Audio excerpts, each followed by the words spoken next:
soyumuşam.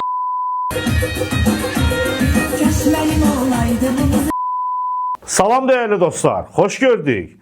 Bugün sizə yenə növbəti xoruz buraxan müğənniləri təqdim edəcəm. A-Class dondurmaları. Keyfiyyətə önəm verənlər üçün. Mən indi doyumuşam, bu həsrətindən yaman soyumuşam. Mən Türkan Vəlizadəni xanəndə bilirdim. Düşünmürdüm belə bir şey eləyər. Nəfəsi başa düşdük. Nəfəs xoruz buraxdı, başa düşdük, anladıq. Amma Türkandan gözləmirdim. Amma o da buraxdı. Yenə deyirəm dostlar, deyə bilərsiniz. Məsələn, bu adamlar ola bilər xəstədir, səsi batıb, efirə çıxanda oxuya bilməyib. Yəni, insandır. Xəstə olan insan birincisi efirdə nə gəzir? Müğənnisənsə səni oxuturacaqlar. Lap tutaq ki, gedmirsən efirə. Efirdə deyirsən ki, mən xəstəyəm, oxuya bilmərəm.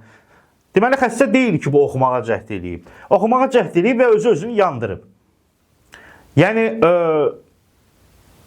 canlı oxuya bilməyən müğənni deyil.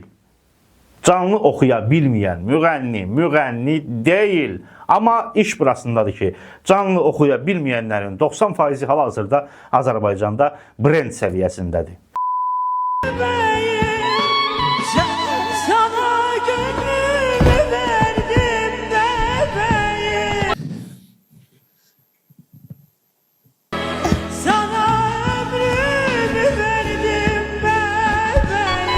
Deyə bilərsiniz, indi bu televiziyadır, müğənnilər pul verirlər, gəlib çıxırlar efirə, televiziya o ilə dolanır, reklamla dolanır.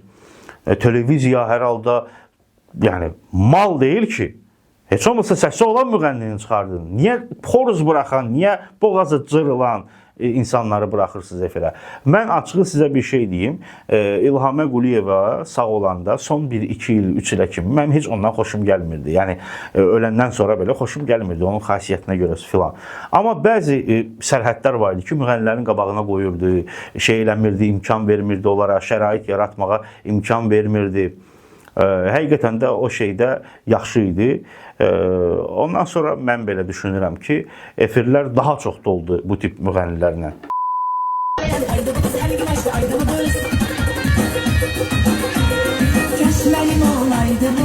Mahnı oxuyanda da heç olmasa sözlərinə fikir verin, sonra oxuyun.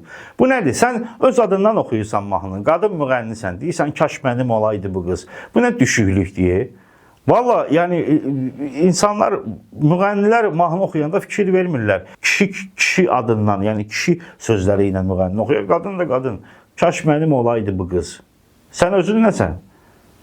Bəlkə translı var, deyəm. Neyse dostlar, bugünlük bu qədər. Özünüzə yaxşı baxın, görüşərik, hələlik.